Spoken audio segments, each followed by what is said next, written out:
J'ai attendu plus de 30 ans pour dire ces mots. Papa, je t'ai toujours dit que je reviendrai et que j'aurai mon diplôme.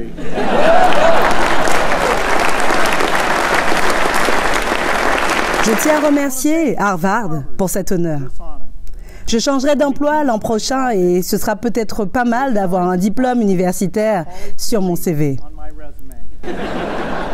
J'applaudis les diplômés d'avoir pris un chemin beaucoup plus direct vers leur diplôme. Pour ma part, je suis simplement heureux que le Crimson m'ait qualifié de décrocheur scolaire le plus célèbre d'Harvard. Je suppose que cela fait de moi le major de promo de ma propre classe spéciale. J'ai fait au mieux pour quelqu'un qui a échoué. Mais je veux aussi qu'on me reconnaisse comme l'homme qui a poussé Steve Ballmer à quitter son école de commerce.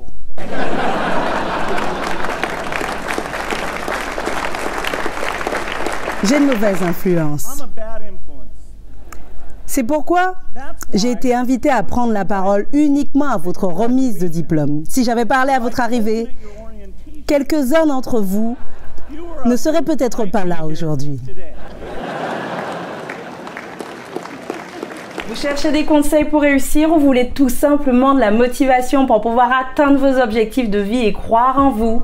Si c'est le cas, vous êtes au bon endroit et vous le savez. Salut à tous, c'est Mélissa de Miss Imparfaite. Je suis la boule d'énergie qui va vous donner de la motivation pour pouvoir atteindre vos objectifs de vie et croire en vous. Aujourd'hui, nous allons parler des conseils inspirants pour réussir de Bill Gates. Alors cette vidéo de Bill Gates, vous me l'avez tellement demandé que j'étais obligée de la faire. Et vous savez pourquoi?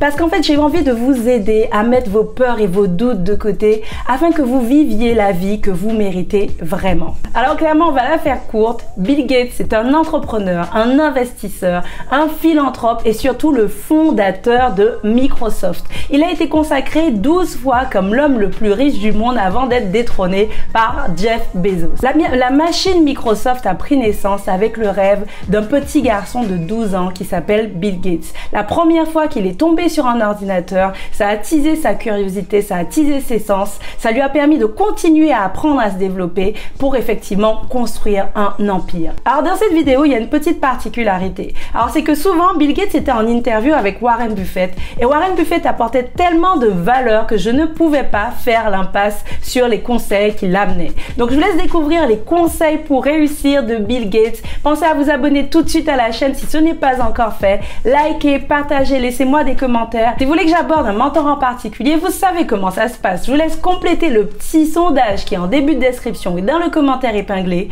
Je vous laisse découvrir les conseils inspirants pour réussir de Bill Gates et je vous retrouve à la fin de cette vidéo. À tout de suite. Vous manquiez de confiance en vous et vous étiez considéré comme bizarre à l'adolescence. Comment avez-vous fini par vous construire une solide identité personnelle et une confiance en vous? La sécurité financière, le succès et la notoriété vous ont-ils permis d'accroître votre confiance en vous? Qu'est-ce qui vous booste et qui vous motive à vous lever tous les matins? Et plus généralement, comment une personne normale peut-elle trouver sa force motrice, son inspiration et sa passion? Je pense que trouver une certaine confiance en soi diffère de trouver sa passion. Dès votre plus jeune âge, vous avez idéalement des adultes dans vos vies, de préférence vos parents, certains de vos professeurs, des gens autour de vous qui vous aiment et sont derrière vous et qui vous soutiennent, peu importe ce que vous traversez. Et cela vous donne assez de confiance pour avancer vers votre quête. Et pendant cette quête, vous essayez différentes expériences. Si vous avez de la chance dès votre plus jeune âge, vous trouvez quelque chose qui vous passionne. Je l'ai fait quand j'avais 13 ans. J'ai eu un coup de cœur pour les ordinateurs et les logiciels. Il m'a fallu encore 5 ans pour comprendre ce qu'allait être ma première carrière. Mais ce fut une chance pour moi.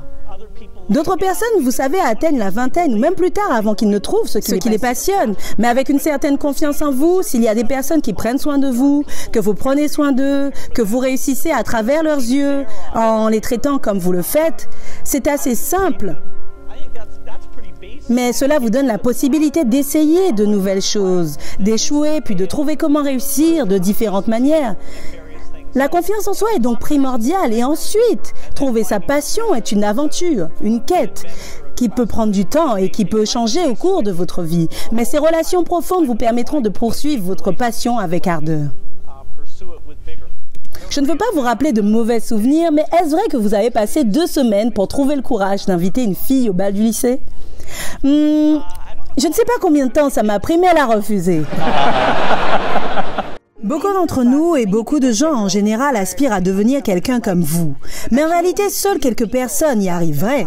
Alors, quelles sont selon vous vos principales qualités que vous avez qui vous distinguent de la majorité? Nous étions tous les deux passionnés. On faisait ce qu'on faisait parce qu'on adorait ça. On ne le faisait pas pour s'enrichir. Nous avons probablement pensé que si nous le faisions bien, nous deviendrions riches. Mais on l'aurait fait coûte que coûte. Vous savez, personne n'avait besoin de nous mettre la carotte sous le nez pour nous faire avancer. C'est pourquoi je pense que cette passion est extrêmement importante. J'ai eu la chance d'avoir 2 ou 3 excellents mentors, surtout un excellent mentor. J'avais un grand mentor dans la vie, c'était mon père. Mais j'ai eu un grand mentor pour ce qui est de la profession, qui est Ben Graham. Alors, oui, j'ai eu de la chance d'avoir de bonnes fondations très tôt. Mais clairement, je n'ai écouté personne d'autre. Je me regarde dans le miroir tous les matins. Et si le miroir est toujours d'accord avec moi, ben j'avance. Je fais ce que je crois que je devrais faire et je ne suis pas influencé par ce que les autres pensent. Bill, si vous deviez choisir une chose qui vous distinguerait des autres, que serait-elle? Eh bien, nous avons parlé des indispensables, d'avoir des gens formidables autour de vous, de beaucoup lire, de penser à long terme. Mais je pense aussi qu'il y a quelques moments clés où il faut avoir confiance en vous. Vous savez, Warren a quitté ses parents, il aurait pu trouver un job et travailler comme analyste quelque part. Mais il savait qu'il avait des compétences nécessaires et qu'il allait collecter des fonds et aurait décroché des contrats. Quand j'ai quitté Harvard et que j'ai dit à mes amis « venez travailler pour moi », ils avaient une certaine sorte de confiance en moi. Il y a des moments comme celui-là où le fait d'avoir confiance en vous et le fait que vous passiez à l'action se rejoignent. Et vous devez saisir ces moments-là parce qu'ils ne se présentent pas tous les jours. Dans un certain sens, si les choses n'avaient pas marché, je pouvais toujours retourner à l'école.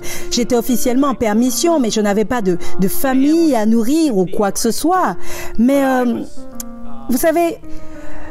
Je réalisais la paie, je rédigeais les documents des impôts, je faisais les contrats, je déterminais comment chiffrer le prix des logiciels. Microsoft était une entreprise depuis le début. Non pas que nous n'ayons pas eu de vision claire qu'il s'agirait d'une grande entreprise, mais je devais payer ces amis que j'avais engagés un minimum. Je devais gagner assez d'argent pour leur rédiger leur chèque de paye. Et si j'avais assez confiance en moi, nous pourrions vendre plus et je pourrais embaucher encore plus de gens pour réussir à être le leader dans la fabrication de nombreux produits. Les gens pourraient partager sur la programmation les uns avec les autres et vous savez, je prendrais la main sur le marché. Vous êtes allé à Harvard et vous avez abandonné l'école. Avez-vous déjà pensé à ce que ça aurait apporté à votre vie si vous aviez obtenu votre diplôme? Eh bien, je suis un décrocheur un peu bizarre parce que je prends des cours à l'université tout le temps. J'aime prendre des cours, des formations en ligne et des apprentissages de ce type. Et j'ai adoré être étudiant. Il y avait des gens intelligents autour de vous qui vous transmettaient leur savoir. Ils vous donnaient de bonnes notes, ce qui vous faisait vous sentir intelligent. Alors, j'ai le sentiment que c'est un peu dommage que je n'y sois pas resté. Mais je ne pense pas avoir raté aucune connaissance parce que, vous savez, peu importe ce que j'avais besoin d'apprendre, j'étais toujours en mode apprentissage dans ma vie. Je me souviens aussi quand Warren m'a montré son agenda. Et vous savez, de mon côté, chaque minute était chronométrée. Je pensais que c'était la seule manière de faire les choses. Et vous savez, le fait qu'il fasse tellement attention à ce qu'il fait de son temps. Il y a des journées où il n'y a rien dessus. C'est de la très haute technologie. Soyez prudents, vous pourriez ne pas comprendre. J'ai choisi ceci. C'est la semaine d'avril où il y a seulement 3 notes pour une semaine. Alors ça vous a appris quoi? À ne pas trop vous précipiter et vous donner du temps pour lire et réfléchir. Oui, que vous contrôlez votre temps et que s'asseoir et réfléchir peut être une priorité plus importante que pour un PDG normal qui, vous savez, a toutes ces demandes et vous avez l'impression que vous devez aller voir tous ces gens. Ce n'est pas une preuve de votre sérieux que de remplir chaque minute de votre emploi du temps. Ce que je veux dire, c'est que c'est la seule chose que je ne peux pas acheter. Je peux acheter tout ce que je veux, fondamentalement, mais je ne peux pas acheter de temps. Même dans les débuts, si vous disiez un ordinateur sur chaque bureau, dans chaque maison, vous deviez vous dire, OK, combien il y a de foyers dans le monde, combien il y a de bureaux dans le monde, pourrais-je faire $20 de vente dans chaque maison, $20 de vente dans chaque bureau. Vous pouvez atteindre ces grands objectifs, mais une partie de la beauté de tout ça, c'était que nous étions très concentrés sur notre travail, ici et maintenant. Devions-nous embaucher une personne de plus? Si nos clients ne nous payaient pas, aurions-nous assez d'argent pour payer les salaires? Nous avons vraiment été très pragmatiques quant à notre approche des prochaines étapes et si impliqués dans l'ingénierie profonde que nous n'avons pas été vite en besogne. Nous n'avons jamais imaginé à quel point nous prendrions de l'ampleur. Je me souviens quand l'une des premières top listes des gens les plus riches est sortie, l'un des fondateurs d'Intel y était. Tout ce qui était autour des ordinateurs commençait à prendre de l'ampleur. Les choses continuaient à avancer pour nous. Et nous nous sommes dit, les mecs, si le business des logiciels continue à progresser comme ça, la croissance de Microsoft pourrait être similaire à ça. Mais nous n'étions pas focus sur ça. Nous restions concentrés sur notre activité quotidienne et simplement l'idée de faire de bons logiciels nous challengeait. Et certaines décisions que nous avons prises, comme la qualité de notre recrutement, notre approche très globale de comment nous abordions la vision des logiciels à très long terme, mais mis à part cela, nous venions tous les jours au boulot. Nous faisions plus de programmation et nous embauchions encore plus de monde. Quand vous veniez tout juste de débuter votre carrière, qu'est-ce que vous avez fait qui a eu un plus gros impact dans votre réussite? Quelle habitude avez-vous développée et quels conseils pourriez-vous transmettre à la jeune génération? J'ai une habitude que j'ai développée quand j'étais à la fac. C'est en réalité une très mauvaise habitude, en fait. Je montrais aux gens que je ne travaillais pas, que je n'allais pas en cours, que je m'en fichais et à la toute dernière minute, par exemple, 2 jours avant le test, c'est là que je prenais les choses au sérieux. Et les gens trouvaient ça amusant. Et c'est comme ça que je me positionnais, comme le gars qui faisait les choses à la dernière minute. Et quand je me suis lancée dans le business, c'était une très mauvaise habitude. Cela m'a pris quelques années pour surmonter ça. Personne ne m'a fait d'éloge parce que je faisais les choses à la dernière minute. Et j'ai essayé de renverser cette tendance. Alors, je vous dirais que je ne pense pas que ce soit mauvais d'être toujours organisé et de faire les choses dans les temps. Je continue à travailler sur ça, mais la procrastination n'est pas une habitude à prendre. Les gens que vous admirez vont former votre vision de ce que sera votre monde, de comment vous voudriez être plus tard dans la vie, premièrement. Deuxièmement, j'investirai au maximum sur moi-même, autant que possible. Ce que je veux dire, c'est que vous êtes, vous, de loin, votre plus grand atout, mais de loin. Vous avez un énorme potentiel, comme tous les gens dans cette pièce. Mais la plupart des gens avancent dans leur vie en utilisant une très très infime partie de leur potentiel. Tout ce que vous ferez qui vous permettra d'investir en vous-même sera certainement le meilleur investissement que vous pourrez faire. J'aurais aussi suivi ma passion. Tout ce qui vous tient à cœur. J'ai eu la chance de trouver tôt quelque chose qui attisait ma curiosité. Et c'est important si vous ne voulez pas juste faire un travail alimentaire, si vous ne voulez pas travailler pour une entreprise dans laquelle vous ne sentez pas à l'aise, ou travailler pour des gens avec qui vous ne vous sentez pas à l'aise. Vous voulez vraiment être bien quand vous vous levez tous les matins. Et ce ne sera pas forcément ce travail que vous aurez dans 10 ans. Mais vous allez tellement apprendre tout au long de cette expérience. Vous savez, j'ai accepté un job chez Van Graham qui était mon héros. Et vous savez, je n'ai jamais demandé quel était le salaire. Et je l'ai su à la fin du mois quand j'ai eu mon premier chèque. Combien j'allais gagner parce que je savais que je posais la bonne action. Je poursuivais ma passion. Si vous pouviez changer quelque chose dans votre vie, qu'est-ce que ce serait et pourquoi ? Mon âge. Vous savez, je ne regarde jamais en arrière. Je ne me soucie pas de ces choses-là. Ce que je veux dire, c'est que je me considère comme incroyablement chanceux. Donc, l'idée de me dire que j'aurais pu être un peu mieux si il s'était passé ci ou ça, je veux dire, j'aurais pu avoir un meilleur physique, ou j'aurais pu être un meilleur athlète, ou encore quoi. Et alors, ça me rapportait quoi? Vous jouez avec la main que vous avez et vous la jouez aussi longtemps que vous pouvez, alors soyez reconnaissants pour ça. Je pense que la ressource clé que vous devez gérer, c'est votre temps et comment vous gérez votre temps. Et je suis assez rigoureux sur ça. En regardant en arrière chaque année, j'ai mon ami Steve Ballmer qui regardait mon emploi du temps d'un œil critique et qui me disait « Oh, tu n'as pas besoin de passer autant de temps sur ci ou ça ». Et c'était très utile parce que, vous savez, si je peux avoir plus de temps pour m'asseoir avec les ingénieurs, si je peux avoir plus de temps pour me permettre de voir certains clients, voilà les actions que j'aime faire et qui me passionnent et qui clarifient mes idées. Et c'est pour ça que je veille toujours à prioriser les choses importantes. Je ne sais pas si quelqu'un a lu le livre qui dit que si vous passez 10 000 heures à faire une tâche, vous devriez super doué à ça. Je ne pense pas que ce soit aussi simple que ça. En fait, ce qui se passe, c'est que certains font 50 heures et 90% laissent tomber parce qu'ils n'aiment pas ça ou qu'ils ne sont pas assez bons. Il y a encore 50 heures et 90 autres abandonnent et vous faites face à des cycles constamment. Et vous devez être assez chanceux, mais aussi assez déterminé pour continuer à avancer. La personne qui passe 10 000 heures n'est pas juste quelqu'un qui a pratiqué pendant 10 000 heures. C'est quelqu'un qui a choisi et encore choisi à de nombreuses reprises. Et toutes ces circonstances se croisent, y compris ce que vous maîtrisez, le timing. Et je pense que c'est très important que quand vous regardez quelqu'un qui est bon, que vous vous demandez si vous pourriez faire comme elle, dites-vous qu'elles ont traversé tellement de cycles. Cela peut parfois vous induire en erreur. Oui, vous le pourriez, avec une bonne dose de chance, d'imagination et de talent. Nous avons tous entendu parler de riches personnes dont la richesse a eu des conséquences négatives sur leur vie privée. Donc ma question est la suivante. Comment parvenez-vous à garder les pieds sur terre tout en réussissant extrêmement bien dans votre carrière ? Eh bien, aussi loin que je m'en souvienne, cela n'a eu aucun effet négatif sur moi.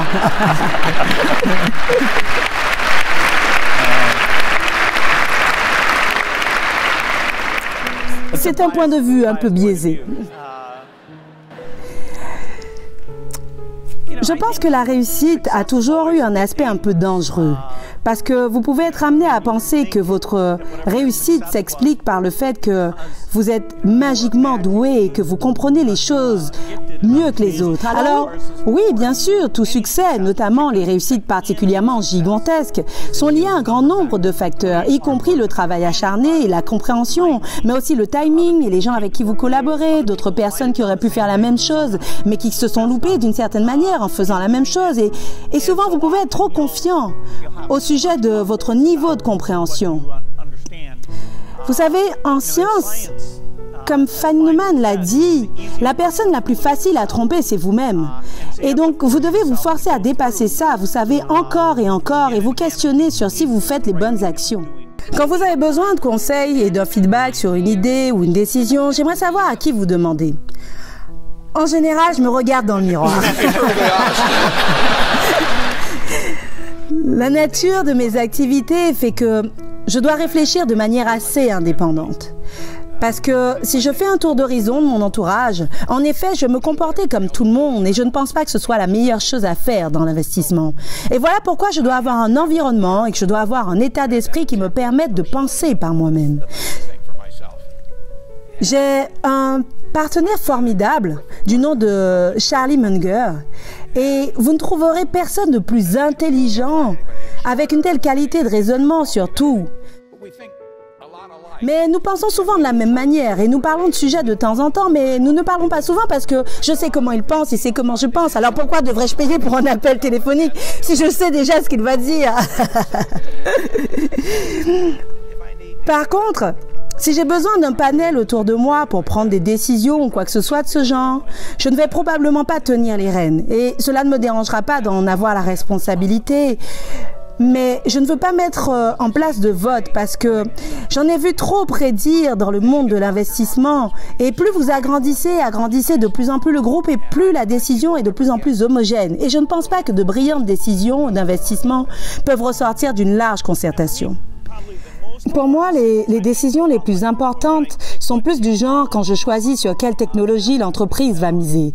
C'est un peu comme Warren. Vous devez vraiment être disposé à être contredit, à laisser certaines choses de côté pour découvrir d'autres domaines pas encore optimisés. En dehors de l'aspect technique, j'ai la chance d'avoir Steve Ballmer, qui est maintenant PDG de Microsoft, et nous sommes quasiment l'un et l'autre ensemble dans nos bureaux, tous les jours. Et il est plus sur la partie business et moi sur la partie technologie. Mais nous avons appris à anticiper ce que l'un et l'autre va dire au fil des années. Alors nous pouvons confronter l'un et l'autre nos différents points de vue. En dehors de ce cadre, si j'ai une décision difficile à prendre, je parle à mon père, je parle à Warren, je parle à ma femme Melinda.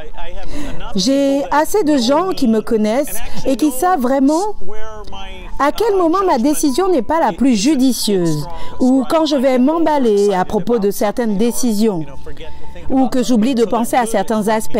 Ils sont doués pour me remettre sur le droit chemin, particulièrement bons à ça. Qu'importe les zones d'ombre, je pense qu'il est bon d'encourager vos amis à vraiment leur délivrer le droit de vous contredire. Il est bon d'avoir un petit nombre de gens vers qui vous vous tournez pour certaines choses clés. C'est un atout de taille. Un atout de taille. Vous savez, quand Bill et moi, nous sommes rencontrés et avons commencé à travailler ensemble au départ, en général, nous étions tous les deux les plus jeunes de la pièce, individuellement ou ensemble. J'ai environ 6 mois de plus que lui, mais approximativement le même âge. Et maintenant, quand nous travaillons dans nos entreprises respectives, je ne sais pas pour toi, mais je suis toujours le plus âgé de la pièce la plupart du temps, et c'est pour ça que j'aime être ici. Et vous savez, notre relation se résume au travers d'une chanson de Bob Dylan ou des Beatles, mais il y a cette ligne dans une chanson des Beatles qui dit « Toi et moi avons des souvenirs plus longs que la route qui s'étend devant nous ». Et c'est clairement le cas pour notre relation.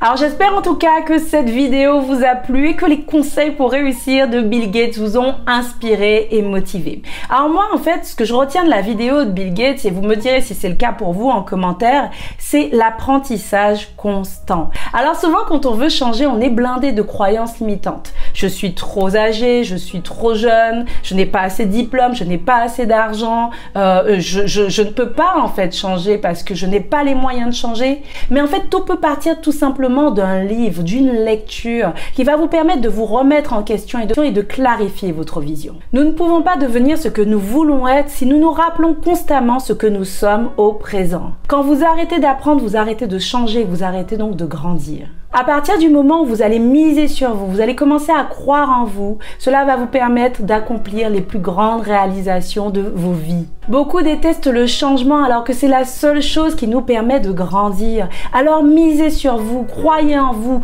apprenez constamment parce que votre vie, la vôtre, la vraie, en dépend.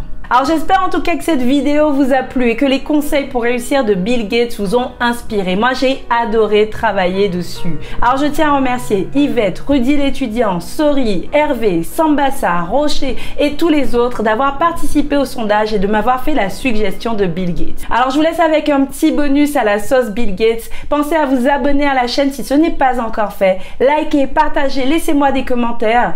Participez au sondage si vous voulez que j'aborde un mentor en particulier. Il est épinglé en commentaire ou il est en début de description. Je tiens aussi à vous remercier pour tout l'engouement et pour tous vos messages de soutien et vos encouragements qui me font vraiment plaisir et qui me touchent. Je vous dis à très vite pour une prochaine vidéo et n'oubliez pas, soyez vrais, soyez vous, soyez complètement imparfaits.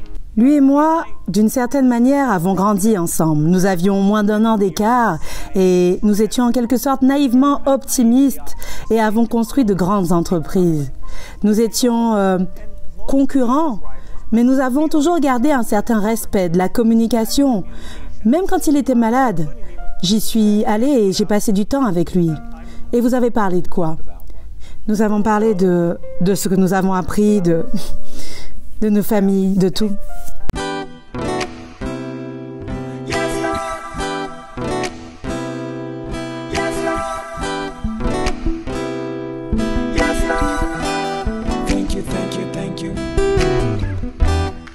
In control of what is going on. My number one is my number one. My protection and my direction. God is in control of what is going on. God is my number one, is my number one. God is my protection and my direction. God is my number one.